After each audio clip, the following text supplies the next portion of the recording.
Browns fans, welcome to the Zegura Zone. It's going to be our new kind of weekly talk show where I sit down with a Browns player, maybe a local celebrity, and we really just get to know them. So appreciate you tuning in.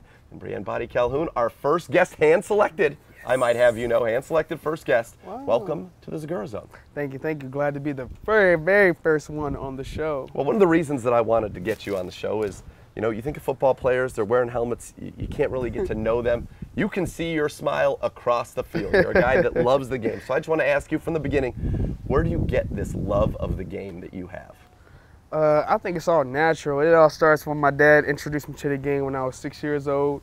You know, took me to a field similar to this one. Whole bunch of kids out there just running around, told me to put some dirty shoes on, put some dirty sweats on. And I just had a blast from day one, and I think it's just always been something that was just extremely fun for me. Did you think you were going to be a cornerback that first day, or did you want to be a quarterback that first day? Quarterback. Yeah. Quarterback. So we're going to blame Mom for being 5'2", only allowing me to grow to 5'9", and kind of hindering that dream as soon as I hit high school. You know, senior year, it's time to get recruited. They're like, we want him on the defensive side, you know, playing some corner, back, you know what I mean, backpedaling and stuff. So, still love her though. So. Of course, of course. Definitely love quarterback position. I wish I was taller so I could play it though. Do you do some like fun, like at practice, ever throw the ball around and talk a little smack? Say, look what I got? Every day. I walk past Kester, I make sure I show off my 3-step, 5-step, you know what I mean, shoulder, make sure my shoulder. Tell me, I got some good pocket presence. I told Kaiser the other day, the reason I wasn't so good, I was no touch, had no touch at all. I could fireball anywhere. I probably could fireball in that little spot right there. Okay. Fireball in there. Well, as soon as you talk about putting some touch on it. No, you're a flamethrower. Flamethrower. A flamethrower. Okay. Slants, digs. That's it. That's my best ball. That's what Kaiser likes to throw, by the way. Likes to put a little mustard on it. Exactly. Love putting some mustard on it. So. All right. So let's talk about your journey, because you know one of the things I remember talking to you earlier, you were a guy that's always had to work for everything. You look at your college. You didn't go right to Minnesota.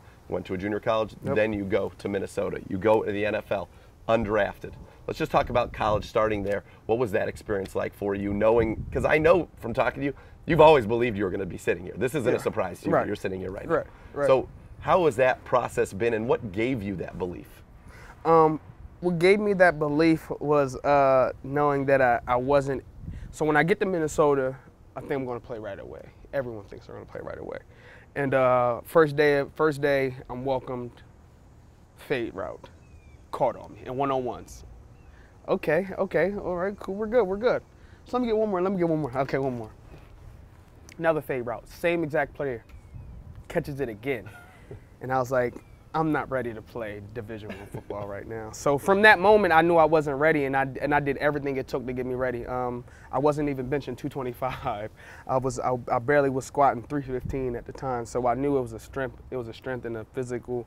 I needed to get stronger, faster, better. You know. And that's something you can control. That's something I can control. You know. So I was like, okay, once I get there, I'm just gonna try to do those things, and we'll see where it goes from there. And then the film study, I didn't know how important film was. All these plays.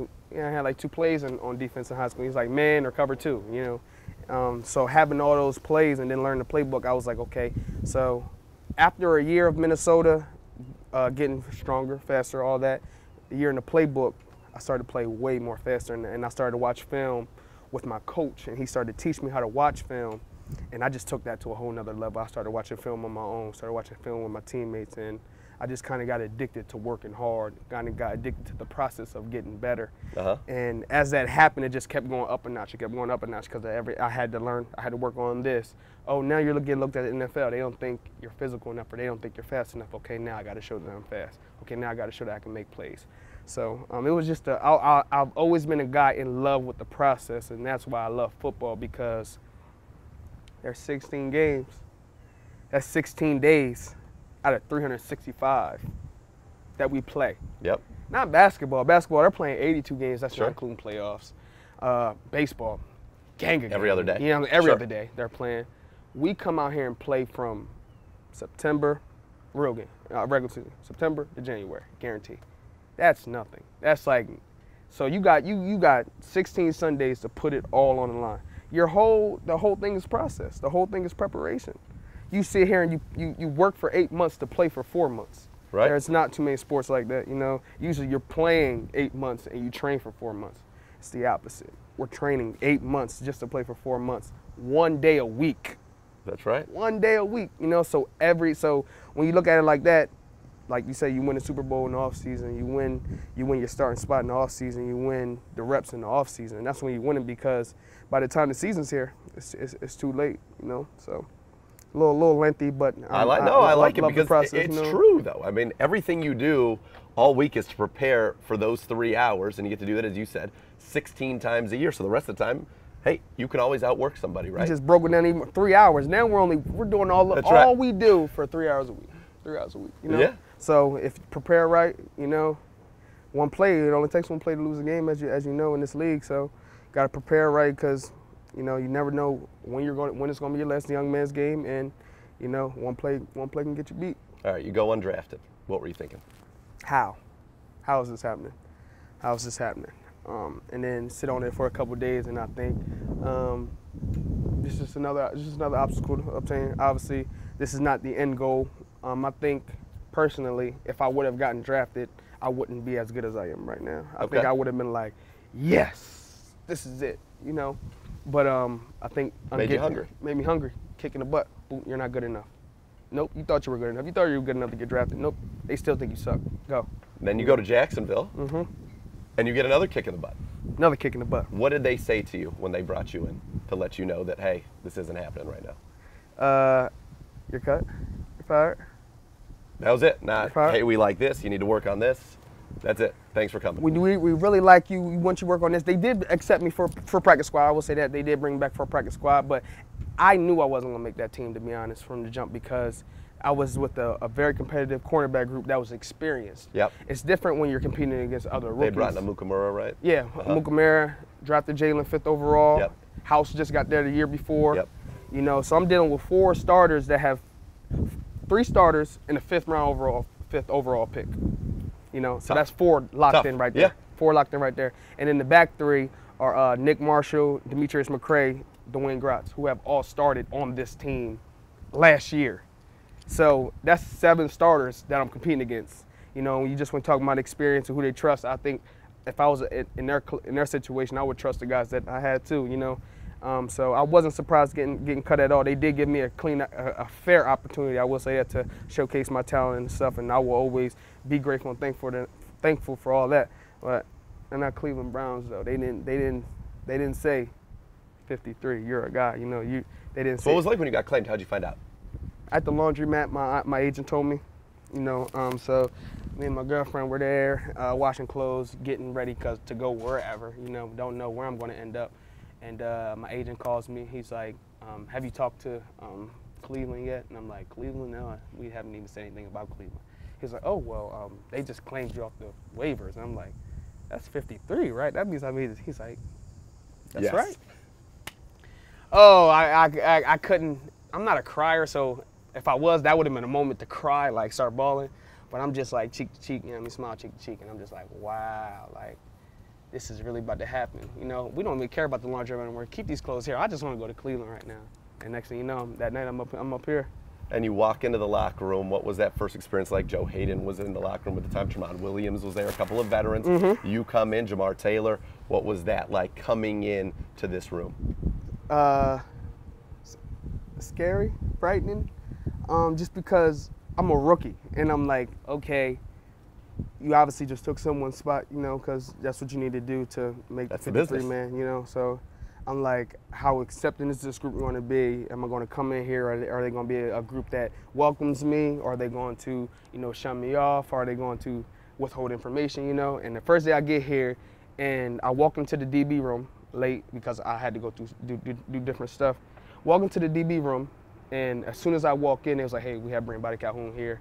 Everyone in the room was like, what's up, what's up, what's up, what's up, man, what's up? And I was like, I'm supposed to be here. I'm like, this is the room. And from that day, been nothing but great vibes, been nothing but everyone welcoming me with open arms, teaching me stuff, you know, not withholding anything. So it's been amazing here.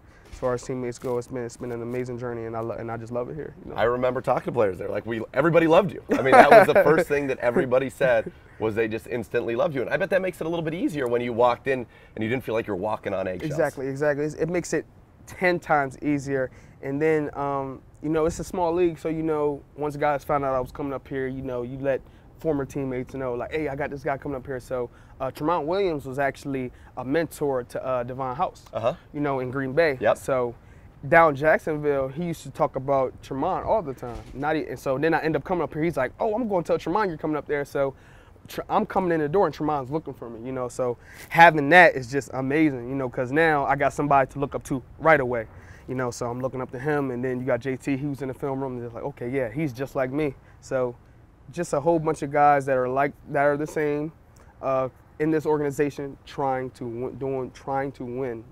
We don't know what we're doing. We don't know the answer. We don't know what's going on last year, but we're trying to win. And I think right there, that just helped us build a brotherhood in general. And now you see that brotherhood flourish. You know, now that we got we're a year in, guys are more experienced. We got some more new coaches. You know, got some good schemes in, and guys are believing in the schemes, playing fast. You know, I mean, it's just amazing, man. It's hard for me to put it into words because I'm still living it. You know, I think after football, I'll be able to write a book on it. But right now, I'm kind of like head over heels, just like wide-eyed, just So think about walking in that room a year ago, basically, to where you are right now. And I know you're a person who's had a lot of belief. Did you think that you would go from the new guy in the room to now, after some of the moves were made, if you're not the top 2 guys, you're certainly the top 3 guys in that room in 1 year's time? No, I didn't see it happening that fast, you know.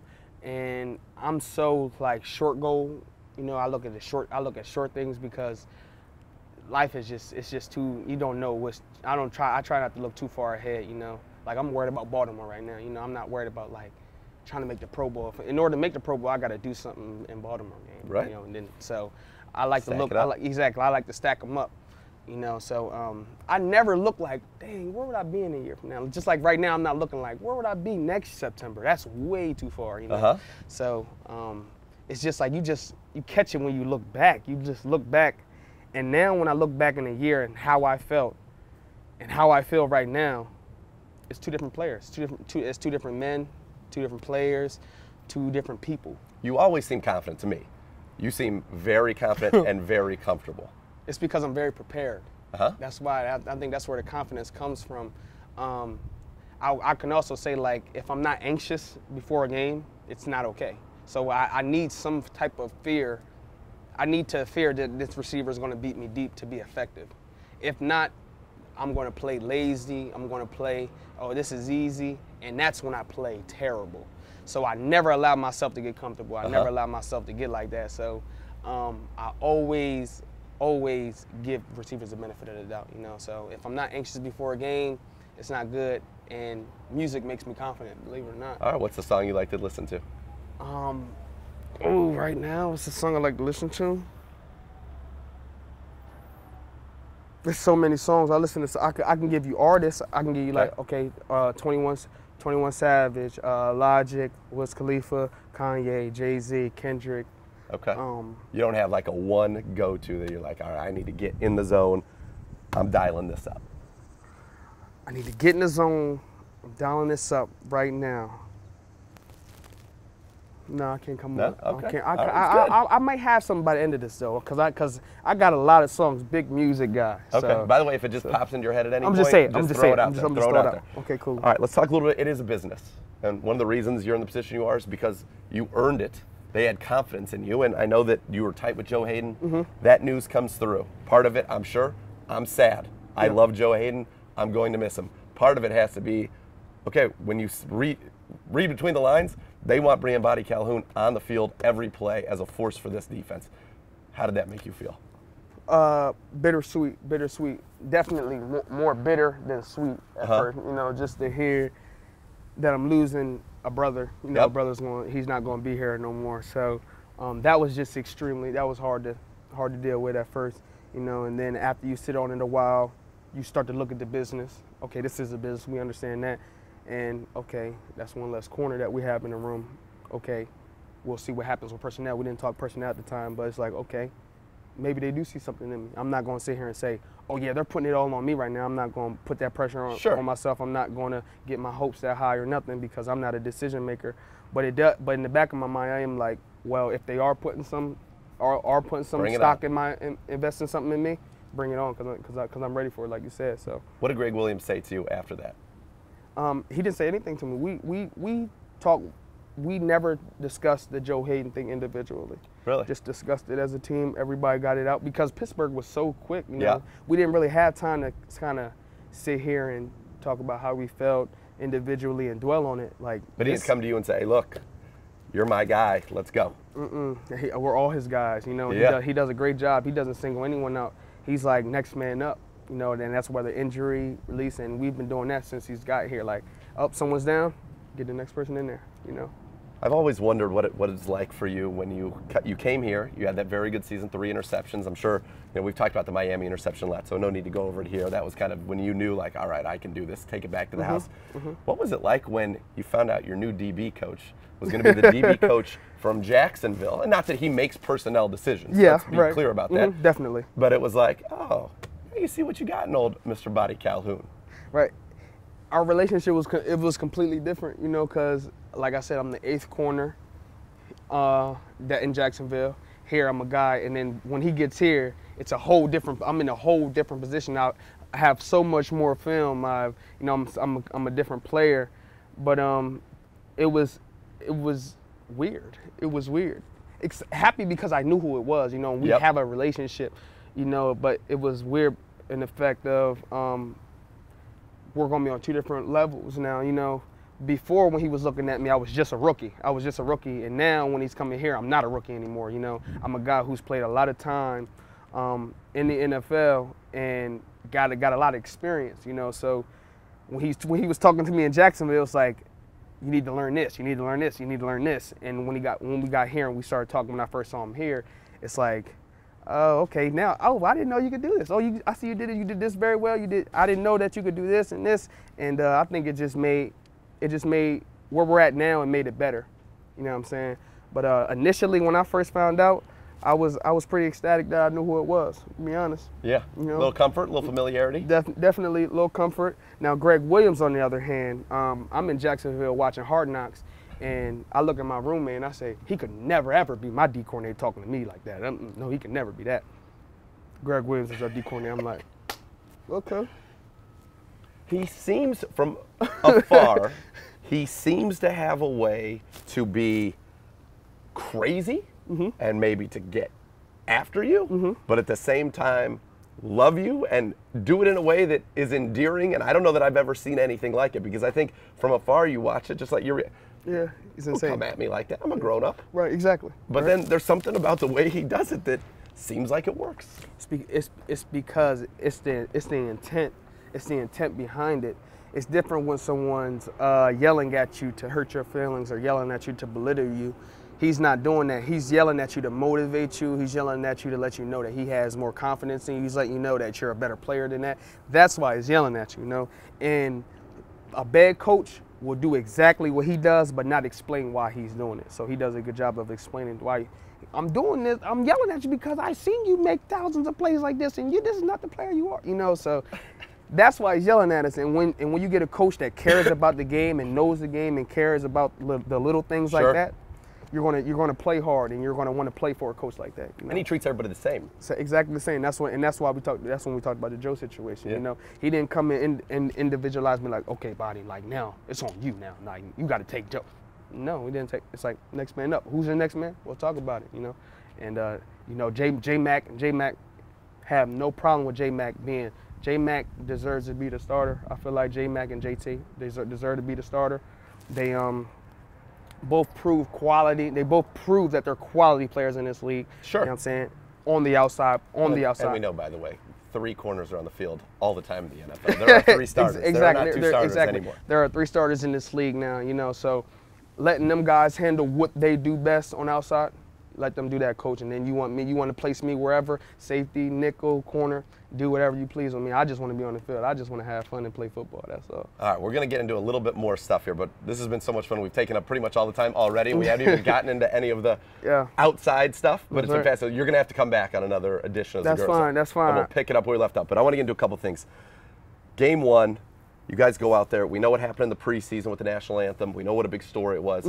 What was it like to run out onto the field and be a part of that with the video, run onto the field with the police officers, the armed forces people, have Tony Dungy that night go on Football Night in America and say what the Cleveland Browns did on Sunday is what every team in the NFL should be doing and what every city in the NFL should be doing. What was that like as an experience for you as a player? Great experience. It shows just how connected football is to the world, you know, and how much sports can connect you to real world situations and real world things, you know. And for us to go out there and display unity with the police, with, you know, people, we got like the Navy SEALs that come to show unity with all these people going into the community, going to schools and stuff. It shows that we're bridging the gap, that we're all the same, regardless of nothing. We're all the same. We all do the same things. We're all humans, you know, and that's number one. So I think here we're just trying to, you know what I mean, scratch the surface a little bit with stuff and trying to find out ways to build the gap, you know what I mean, to be that bridge between us and the community. I think we're trying to find different ways to do that. Sure. But I think we're on the right track though. Yeah. You know, and I think for Tony Dungy to say that about our team, great. And you know, he's a Minnesota guy, so I'm a little biased about that. But actually, you saying that was the first time me hearing that. But hearing you saying it made me feel really good about my brothers, about my team, about my organization. For someone of his caliber to say that about our organization makes me feel really good. Yeah, just for me being able to be on the sideline, I was right there with you guys. Obviously not arm in arm, but standing, you know, a few feet away, and to see the owners and the players and the armed forces and it was a powerful moment. And then you get a flyby, and who doesn't like a good flyover? That gets me every time. I'm not gonna lie, I'm not a crier, but week one of the season, even last year in Philly, it happened. You get that flyover, I get a little misty, I get the goosebumps. I'm getting them right now. It just is like, man. It's funny that you say it, because I literally told my family the day before, like, oh, y'all get to see the flyby. It's my favorite thing. You get to see the flyby. It's the game one. I think I was most excited about the flyby, probably than playing the Pittsburgh Steelers, just initially. Yeah, the fly. It's amazing. I probably was like this the whole night. Like, where's it? Okay, where's it going? Oh yeah, I get so excited. And I didn't know if it was gonna be Jets. I didn't know if it was gonna be the last year we had a big plane, one. the big plane. Oh, that was my first C-130. time seeing it. That was amazing. Just one big plane. The diamond of the 4 F-16s is pretty strong, though. I don't know the names. That's what it was this week. Okay, you're gonna teach me. Yeah. So you're gonna have to go The over some notes. F-16s. Watch some film on that. All right, we have your whole life, pop culture-wise, to get into video games. I know you're a big fan of Destiny. That's gonna have to be for the next installment. So I'm gonna leave it with one thing so people can get a little bit more. Couldn't help but notice as I sit next to you, you have a lot of tattoos. A lot of tattoos. Okay, give me maybe your favorite. Favorite? Start with your favorite. And then and if it's the same, I'll have to, different question, but okay. And the one that means the most to you, because they can be different. Okay. Mean that most are both that bad. That's hard. Okay. My favorite tattoo, I would have to say, is probably this one. This one right here, which is my Journey tattoo. Okay. So I kind of. Did you do this all at once, or did you start at each step of the way? I started each step of the way. So I just had this at first. Okay. And then I kind of came through. But this right here, this is my journey. So this is high school, Del Castle Technical High School. From there, I went to Coffeyville Community College, went to Minnesota, and then, you know, got the shield, you know, and then on the back, it says undrafted here. So. Wow. So this half sleeve right here is a testament of what I went through, you know, to get where I am today. And, okay. I got undrafted big and you did? You know, insane looking, as you can see, just so I never forget. You know, I didn't want to get like undrafted. You know, I wanted to get it big. I will never forget. Every morning I see that tattoo. So that's probably my most meaningful. My favorite one is this Chucky piece. I was gonna say, obviously, I was gonna ask. If we didn't get to it, I was asking what is the deal. And by the way, let me just say, can I tell you what my favorite is? What's that? House Stark. House of Stark. House Stark right there. Are you kidding me? Stark. We could do a whole nother one on just Game of Thrones. House of Stark. You might have to come in the next couple of weeks in a row. We have so much. You have a lightsaber. I was going to talk about your. I got a whole Star Wars, Darth Boca. We have a lot to. Obviously, yep. We have a lot to get into. So okay, so Chucky, give me the story on Chucky. Chucky, terrified of him growing up. Well, yeah. But I could not stop looking at the screen for some reason. So I just always been infatuated with Chucky. And then I think we have so much the same. I'm not a murderer though, so don't. Good. No. We're not the same in that aspect. Le'Veon Bell might disagree. Yeah, he might think I'm something like Chucky, right. but you know. So just short guy, you know what I mean? Little midget, super scary though, you know. I would not want to walk into a room and see and just Chucky there. You know what I'm saying? No, So, I would run I out just of it. like I don't that. like dolls, period. Me either. So dolls Out. Dolls out. Now you talk about talking dolls that kill people. We're definitely out. My You know what I'm daughter saying? had gotten this collection handed down from generations of these like porcelain dolls. No. And she wanted them in her room. And honest to God, I was like, absolutely not. No. They are going to wake up and kill us all. Absolutely not. No, no. Terrifying. To this day, every time I go downstairs and it's dark, I think Chucky's gonna come out. So I don't know. It's I just think you could take Chucky at this point. I'm going to be honest with you. I'm pretty sure I can. I'm pretty sure I can, especially in some pads. Yeah. Especially in some pads. But, Okay. He's just short, fierce, and I think that's kind of what I embody. You know, and I'm just a movie guy. I love movies, so. I'm telling you, the next one is going to be no football whatsoever. Next one, we're going all away from football. Let's Briean do it. Boddy-Calhoun. Let's do it. We Let's got to do get it. there. Okay, Let's do 3 it. quick questions. Okay. Yes or no, or one-word answers. One-word answer. We're going to start this. Is prime rib the king of all the meats? No. What is the king of all the meats, in your opinion? Fried chicken. Fried chicken? I don't even know if that's eligible to be considered in the pantheon. No. of meats. You're right. No. You said of all meats. Of all the meats. Of all the meats. Prime rib is the king of all the meats, but No. in my opinion, that's one man's I don't eat opinion. pork. Pork? Prime rib is beef. Oh, you're right. It's like a ribeye, but it's roasted, and then you get the au jus. It's a delight. Don't. I knew that. That was just I for, just you're forgot. just keeping them on there to It make was sure they're paying attention. It was something about the rib that threw me Okay. off. It was Yeah, something yeah. about the rib. Not like sparrows, right? This is But, baby back ribs. This is a big hunk of medium rare beef with some au jus. It's delightful. No. But you can still say no. This is your world. No. Like if I was a person with a lot of tattoos, I would have a prime rib tattoo on me. It's true. It's true. I would. I guess I should get a big slice of pizza You because should I have a love slice of pizza? I Okay. love pizza. The best type of meat you can eat, I'm going to say a good steak type of steak. I'm going to go ribeye. Okay, so we're in the same family. Nice ribeye. We're in the same family. It's the same cut. I Medium. just have it Medium. roasted, medium ribeye. Okay, Medium. I like There that. we go. Mhm. All right, next one. Medium ribeye. Should tipped passes that lead to an interception be counted as half of an interception or an interception assist? No. You would have one of these. You'd be leading the league right now. I know, but then I have to give them to people that tipped them to me too, and I don't want to do that. Well, you still get the interception. So still there gets one whole but one, it's just a, but I get a it's half a one? new stat. Right. Oh, new stat. Oh, yes, it's a yes. new stat. Yes, definitely. To definitely. acknowledge, Assist. to yes. acknowledge what happened. Yep. Because frankly, you look in the stat sheet, you see a pass defense. That's great. We love passes defense. We do. But we don't know that this one actually led That's to a turnover. Exactly. Yes. This needs to be a stat. Yes. Assisted interception, Okay. assisted fumble. That needs to be a stat. All right, last one. What are Saturdays for? Or who are Saturdays for? It's from Barstool Sports, so if you're not a Barstool guy, I might have to help you out. Yeah, you're gonna have to help me out on this one. The boys. Saturdays are for the boys. Saturdays are for the boys. Yes, and we're going to turn this into Sundays are for the Browns. That's coming. You heard it here first. There we go. That's Let's coming. do it. Okay. Briean Boddy-Calhoun, I want to thank you so much for coming into the Zegura Zone.